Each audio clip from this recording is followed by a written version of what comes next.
Welcome to the station of decapitation without your head. I'm Nasty Neal, and I have the fellows here in the lead of Sound of Silence, which comes out in video on demand and digital on March 9th.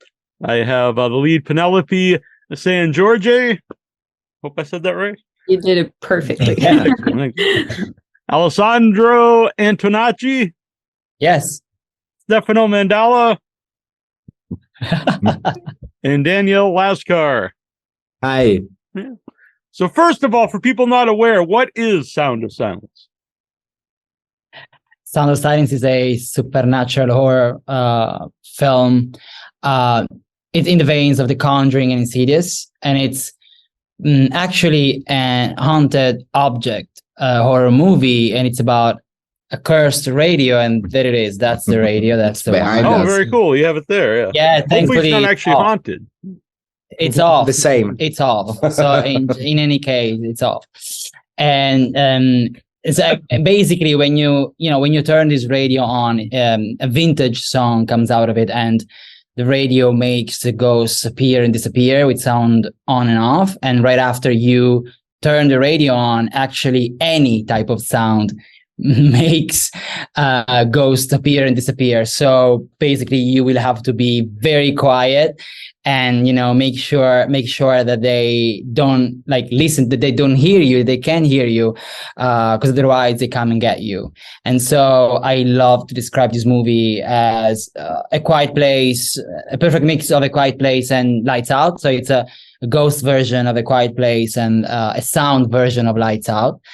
And yeah, and in the movie, we get to see this man in the opening of the movie, this man finding this radio, and then there's a supernatural event, there's an accident with this, and he ends up in hospital, and his daughter comes back home to her hometown to, find out what happened with him and with her parents. So she ends up spending the night in the house, at her parents' house, and that's where she faces several supernatural events and scares, and then she will have to unveil the dark secret behind the radio to save herself and the ones she loves.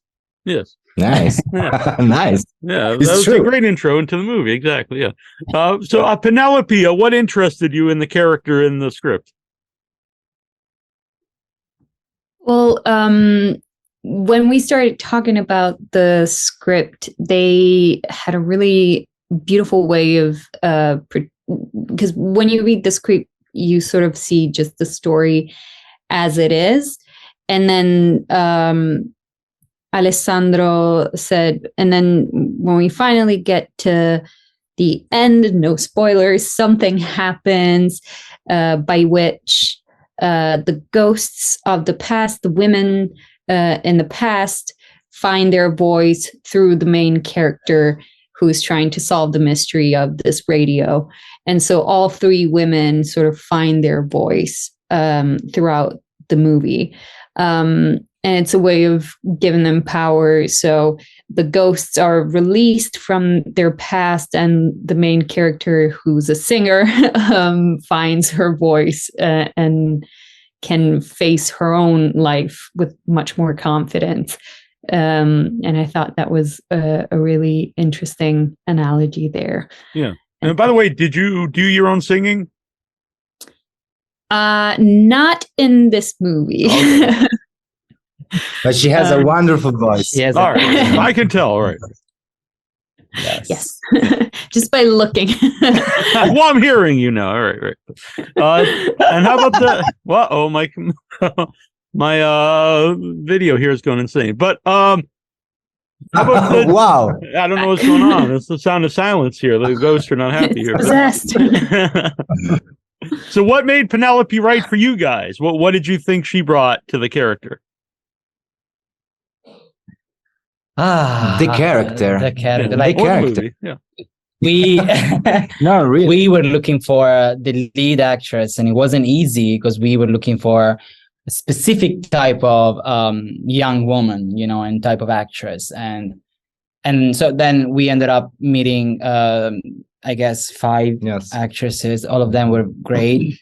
And then we talked to her, we talked to Penelope, we explained the project, she got it, and then she sent the tape because she was in Rome, so she sent the tape. And when we saw the tape, it was just her. Like she just in the tape, it was Emma. We saw her, and it was clear. Like straight away, we knew that she was our lead character, and we loved. And then because it was all very fast, and we didn't have a lot of time, so then we got to talk to her one more time, and then she came here, and we started. Like we tested, like we did we rehearsed, we did the come si chiamano, I costumi, the costumes, and then just the other, and then the next day we started shooting. So and really fast. And then the first time we saw her on camera on the first scene, there was the audition scene, and then right after that, the scene where she wakes up in the morning. We were like speechless when we saw her on the screen, and then through the movie, she kept giving us, more and more, and we kept falling in love with the Emma that she brought, because we had different. Honestly, in a movie like this, we had different types of Emma that we could have developed, and we love working with actors and shape, the characters on the actors. So she shaped one specific type of Emma that we fell in love even more than what we could have expected when we were writing the movie. Definitely. And then on a personal note, but I think they agree with me, I loved her as an actress, because meaning that she really cared for the project and for the movie and for us, meaning that she and anytime she could, she was trying to make her character better with her choices, with whatever could make more sense to her. It's a very low budget. It was a very, very low budget movie. So the three of us were doing so many things. And so not always we could pay attention to everything. So like the fact that she was paying attention to some details that we might lose here and there, that was definitely something that I loved about her. And just the fact that she cared. Like, we love working with people who care. We have a very small team. It's a family who cares about what we do, and it's the only way for us to, make what we do, make the movie happen. True. And Penelope, I believe it's your first feature film, and you're the lead of it. So was that a lot of added pressure? Your first movie, and you're the one carrying most of the film. It was definitely a lot of pressure, and as any rookie actor, I guess, there's so many things I look back on and I'm like, I could have done it differently, and that kind of pressure, like the pressure of doing well. But I did not in any way feel like it was all on me, because of the way that they handle the set and the movie and the production in general. It was it truly felt like a group effort to bring the movie together. So me, the other actors, the ghosts, Rocco, who plays Seba, like I was relying on them to pull this together, and they were the kindest people ever. Anything that you may have needed, from food that Stefano would cook during the day, to the more practical approach with Daniel coming up to you and taking you to where you needed to be for that scene. Because it is quite a tricky movie to do, because it's sort of a chase around the house. So you're going through the same rooms multiple times at a different point during the day. So you want to make sure that when you return to that room, you're in a completely different state and up to where the character is. So they were phenomenal at helping me get there, for sure. So yeah, group effort. Yeah. Well, actually, along those lines, because some people, for independent film, so the three of you write it and you direct it, but there's a lot of other things, like you said, you were cooking and stuff. So how big of a crew was there involved in Sound of Silence? Okay, I would say it was maybe 12 Yes, people, 10 maximum. to 12, depending on the days, because some days it was a smaller team and some other days it was kind of bigger, but not I wouldn't say not I would say not more than 12 to 13 or something like that. Maybe 15 one day, but it was a very, very, like, we were doing like for example, I was doing the cinematography, I was like setting the lights, and I was also doing the camera, and I was also so it's we were moving things. We were like, moving things and sets and furnitures from one set to another one. It's that's why having people who care about the whole thing and not just about what they have to do, the smaller thing they have to do. It's very helpful in a movie like this, and that's the only way we can do it. Handle all of this. Yeah. How about finding the right house to film it at? Wow, that's a great question, because locations are always the hardest things to find, especially when you want to make a very good looking movie or a movie that you have in mind. And we really care about the cinematography choices and the visuals and that. So when we wrote the movie, we had a house in mind, an exact house. And then of course, in a low budget, finding that house, that's not always easy. It's not always doable. But then we found this house, and when we first got in and we saw it, it was insane, because it was exactly like we had written it, like we had described it in the script. So that was insane. That never happened to us before. And the one thing that I was not a fan of was that it had white walls everywhere, and I'm not a fan of white walls based on the cinematography that we like. So I had to make some cinematography choices and colors, and again, I had to color the night in order to color the walls and make it more beautiful to look at, because I didn't want to have the white walls, in camera. And there's a lot of shadows in the movie too, which I think would be difficult with a lot of white walls. Yeah, it's like white walls are the worst enemy of cinematography. A lot of cost. Yes, but we made it, because the problem was that I had to color the movie to make it more colorful and more pleasing. But at the same time, we had to go with a vintage look, because it's a movie about like vintage radio. So we also had to desaturate the movie in post-production. So it wasn't easy. It was tricky, but the house was very good. It was very right for many reasons, for most of the reasons. So. And I saw your short film. So it's like 3 minutes long. Now, when you made the short version, was it always like, we want to make a feature length of this, or was it like you made that, it did well, and like, oh, well, maybe we could expand this? We made that short in 2020, right after the quarantine. So we really wanted to produce. And when we made the short, it was just that was just an idea. There was just the idea of sound on and off and the radio. There wasn't any idea of expanding it. Like, in terms of we did not have any clear ideas on the script or the feature version. But as soon as we made it, we saw how scary and how effective it was. And then we was selected at Screamfest 2020. So we kind of realized that we had something special. Yeah, we love your shirt. Yes, that's it. Oh, wow. I was at Screamfest 2022. So.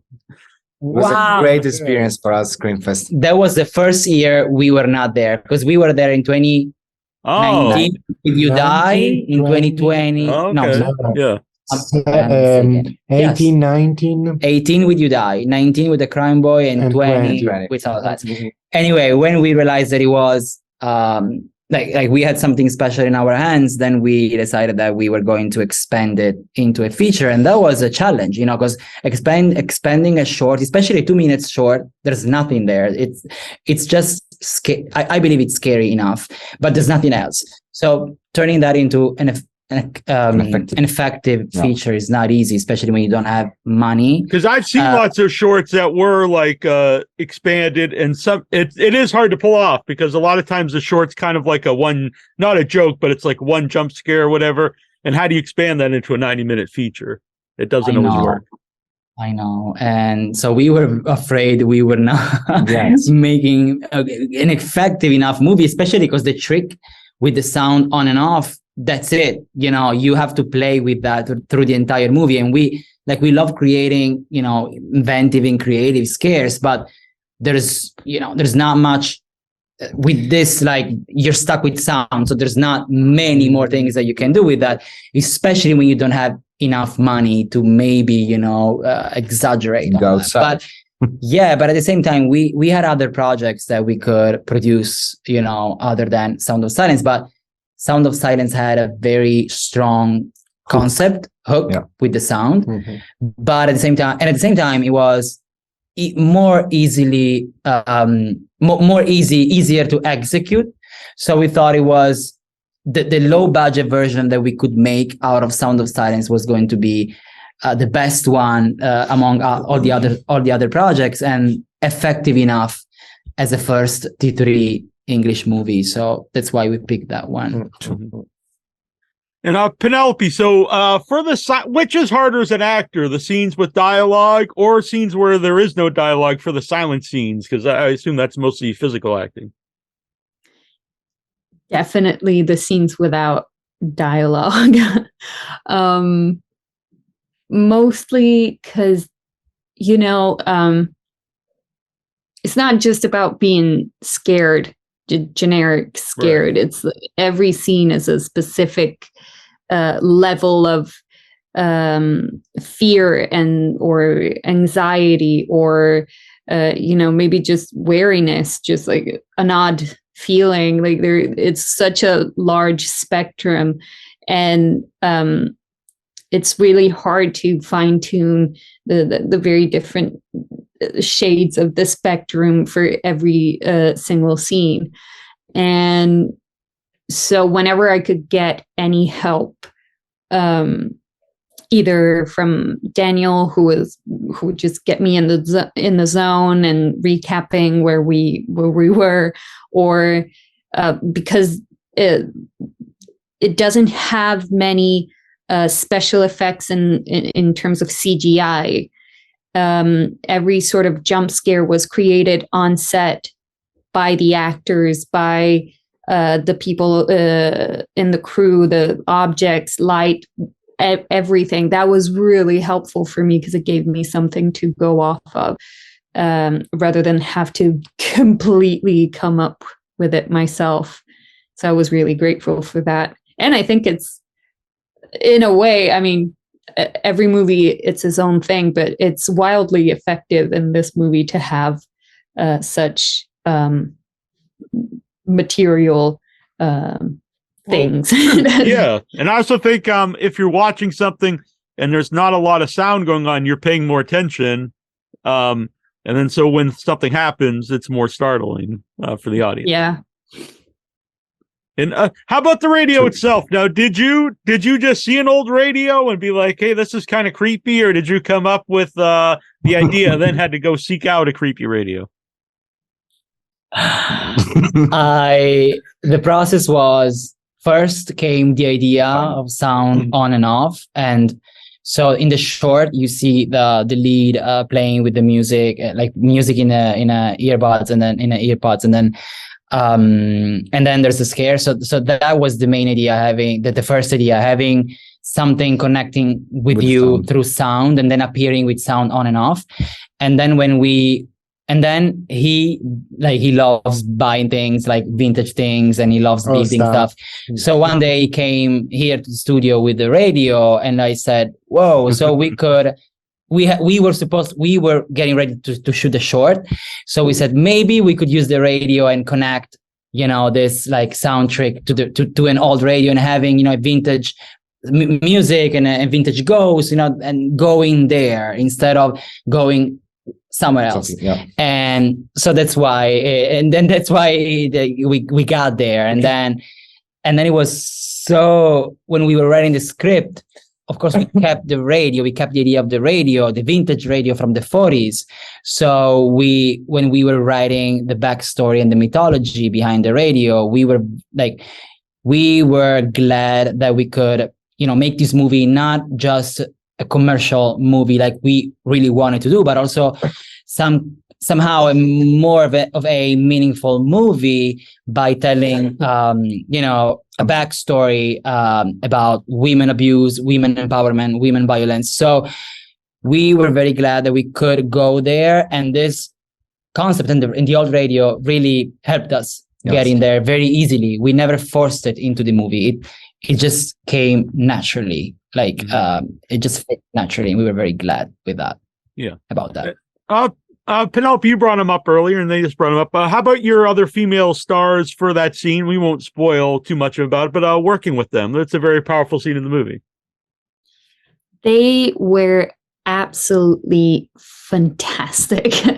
So Lucia, who plays the older ghost, she has she's so delicate. So she already has that sort of eerie feel to herself, but she's so elegant. But she has unimaginable power inside of her. So when we got towards the end of the movie, towards the final scene, I sort of relied on her strength and her, she was so determined to get what she wanted that it really encouraged me to get to that point with her. And then Chiara, who plays the younger ghost, she's just so for a child actor, which she just started I think she's just getting started now, and she's starting with the T3 guys. She is unbelievably honest and just so sweet. And so you just look at her and you feel like you want to protect her. And so it was a combination of getting inspired by another woman who felt really strongly about her fight and wanting to protect the other one. So that's a really powerful combination, and coming together is always really cathartic in a way. Yeah. And so if people don't know, the three of you, the filmmakers here, you go by the name T3. So what was the origin of that? And what's it like to create, film the three of you? Like, does each one have a special role, or do you guys just kind of do everything together? Like, how does that work? Many when we had some meetings and everyone was asking us, how do you make it? How do you survive? How do you pull it off? The three of you. Now the key is that it's to us, it's not about us, but it's always about the movie, and the project that we want to make. So every choice, every the decision that we make, we always try to make it for the best of the project and less for what's better for each of us. And so we managed to bring together our three brains, three different brains, into one. And so we build these bigger brains with more experience and with more with a bigger point of view, and that definitely helps us putting off in my opinion, a better movie. And so when we create, when we write, when we produce, it's the three of us all together. But then when we are on set, we split, the three of us split, and everyone does his job, and I handle cinematography and camera work, and then the editing, while he does cooking. But other than cooking, he does set designing, writing, and production. He builds things, he creates things with his own hands, and while he deals with actors, handles actors. So the three of us, and then it's a low budget. We're doing low budgets, at least for now. So, like I was saying, the three of us are doing so many things that the fact that it's three people definitely helps us making more, making more out of it. And on the origin of the name and on the origin of us, we met 8 years ago, and we started kind of working together on some other things. And then we tested ourselves making our first very low budget Italian horror feature in 2018. And then after that was selected as Screamfest. We came to LA. for the first time. We met some people, some agents and some managers, and one of them suggested that we could call us, give us one name, and that's how T3 was born. That's where it comes from. And it's basically, the T stands for Torino, that's our city in northern Italy, and 3 is the 3 of us. And then right after that movie, we started, like when T3 was born, we started actually working on this T3 project and creating the vision, and we started shooting the shorts, and then we are here making Sound of Silence, and now a new movie right after this. So yeah, that's the T3 work. That's the machine. Hey guys, machine. I'm sorry, I'm going to jump in here for a second. Hi Neal, it's Daniela. How are you? I'm good, thanks. I just jumped in now. I missed the first part of this interview. I have the next one in the waiting room. Are you guys good, or did you start late? Yeah, we started just a couple minutes late, but I can wrap it up. Are you sure? Okay. Yeah, that's fine. All right. Sorry. I'm gonna jump off now, and once you're off, I'll let the next one in. Thanks, All Neal. right. Yeah, no problem. So just a couple quick things. Neal. Yeah. So did you guys did Sound of Silence play at festivals? I know the short did, but did the feature? So have you actually watched it with an audience? No, not yet. Not yet. Not in Like, theaters. we played it, we tested it in a theater, but it was our audience, so it doesn't it's not a real test. Right, it's very different. All right. And then you said that this is your first English speaking feature. So did you think about that, something that would play to a wider audience and maybe not just an Italian audience? Because I do think ghost stories is very universal. All cultures have their own ghost stories.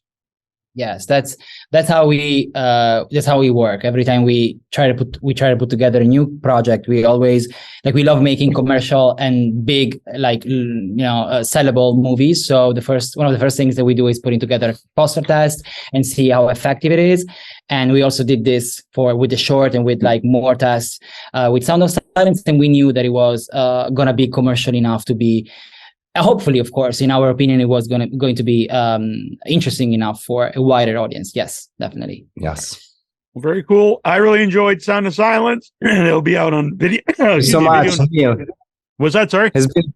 It's been a pleasure for us. Yeah, thank you. Thank you for your time. Thanks, Neal. Yeah, thanks, everybody. Thank you, Maybe Neal. we'll see in Screamfest. I don't know, next year. But I don't want to bring it up to make about me, but my first feature premiered at Screamfest in 2022. So it was a very exciting Okay. It's amazing. Oh, That's nice. Hey. All right. Thanks, guys. Great. All right. Bye, Neal. Congratulations on the movie. Thank Thank you. And you. Bye. Bye, Neal. Oh, thank you.